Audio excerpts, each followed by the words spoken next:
Hey guys, today I want to show you guys how to make a foliage brush. I have 3 right here, and I think it would be a good idea to show you guys how to make one with something that you have at home. Basically, a foliage brush is something that you can use to easily make textures when you are painting trees or tree lines in your landscape. So these were painted with a homemade or a foliage brush, particularly this one that I made. So if you want to paint trees like this, a brush like this can really be useful and makes it a lot easier. So what you'll typically find in tutorials is you'll be asked to get an old round watercolor brush and basically to create the jagged textures or jagged bristles at the edge or at the end of your brush. All you have to do is, I'm going to put this down and I'll show you how I made this one. And this one can afford a little bit more jaggedness, I guess. So I'm going to go ahead and cut this one with you. So this was originally an old really cheap, very affordable round brush. And you can basically use whatever size round brush you want based on how big or how small your paintings are. But this is a round 6 by Royal Talons, I think. So you need scissors, obviously. Mine is probably a little too big for the project, but that's okay. It's all I have laying around right now. You want to press down so my bristles are dry. So you want to press down and kind of flatten it like this, and you can kind of already see how jagged it is because I've already cut it somewhat. But you want to just kind of go in there and give it a bad haircut, really, you know. So just snip it at an angle. Don't be too scared. And it's kind of hard for me to do it with a big pair of scissors, so you might want something smaller than what I have. But yeah, just go in there and cut at this angle, straight down, kind of slanted at an angle, you know. So give it a bad haircut like this. So you can flatten it out in a different position as well. I hope that makes sense. See? So that looks like a pretty bad bang cut, I think. All right, so clean off your bristle, get all the excess off, and we can give this a try. Let's give this a try and see if we can make some leaves and textures. So of course, wet your paint, wet your brush a little bit, and then dab the excess water gently on your paper towel. So wet your, and then we'll pick up a good amount of paint and get some more paint going. And so what you want to do with a foliage brush is you want to kind of be free with it, you know, use it in all direction and angle, to create the texture. So let's pretend that I'm going to get my tree is kind of right here, right? Somewhere right here.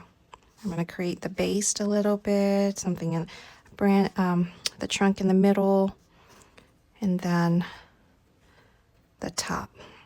So you want to hold it up and down. I need more paint. You want to hold it up and down. And as I'm dabbing this, maybe I can move you a little closer.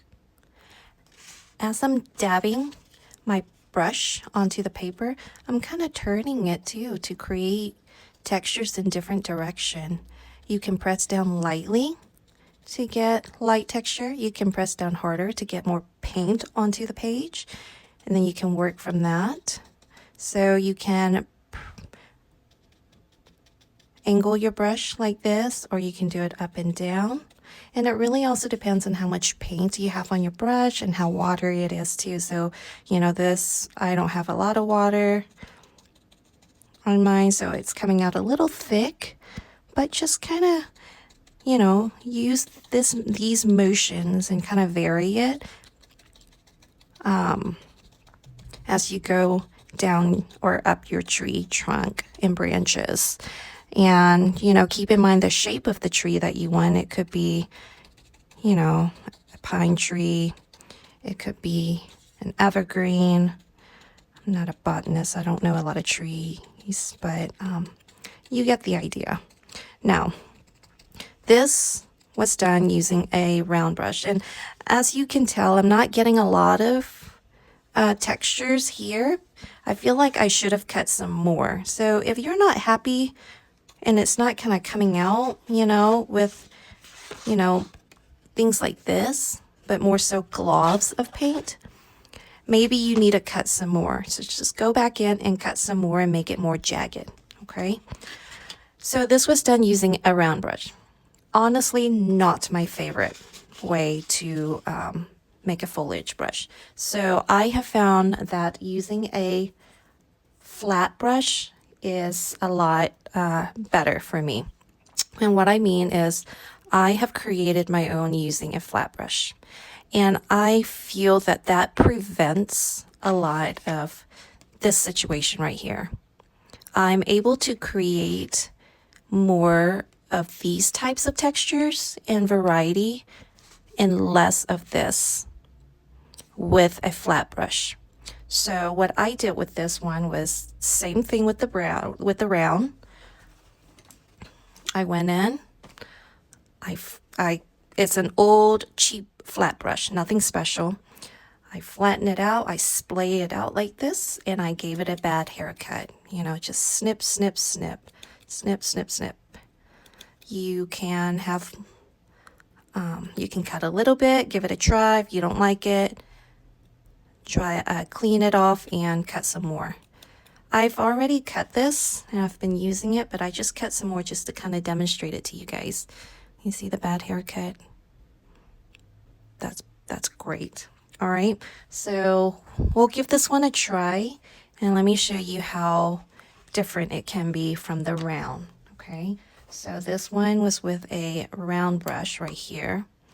This one on this side is going to be with my flat one, and that's what I painted these with.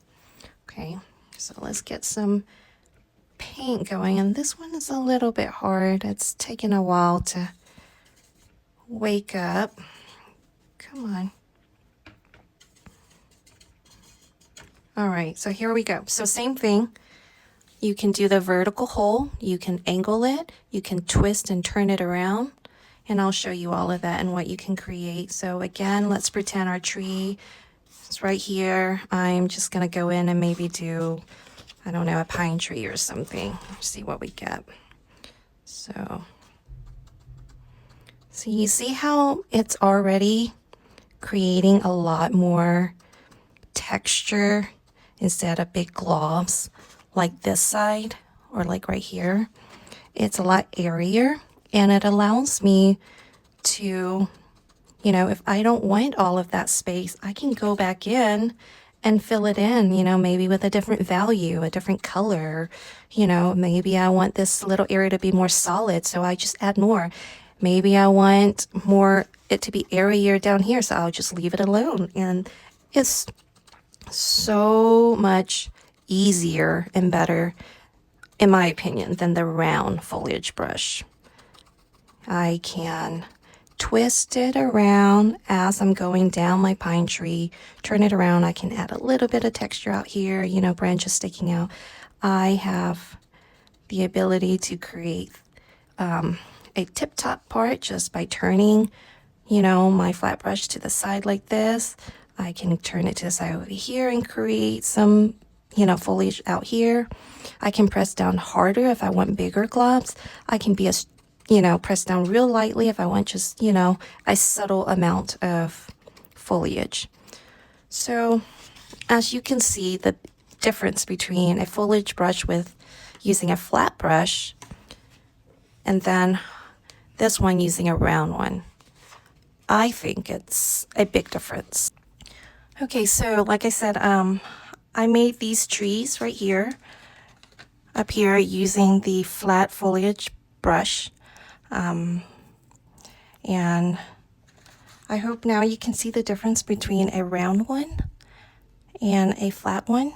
You might have a different experience with the round one than I did, but for me, I do prefer the flat one. It's just, I think it's better. And then one last thing is there are foliage brushes out there. I actually have one. It has a very hard bristle, and this is a Creative Mark 1/4 angular foliage brush. And I rarely use this because just the bristles are really rough and it's kind of hard on the paper. So I try to kind of avoid it unless I'm, playing around or doing mixed media. All right, well, I hope that was helpful. And let me know what you guys think if you give this a try. Thank you. Bye.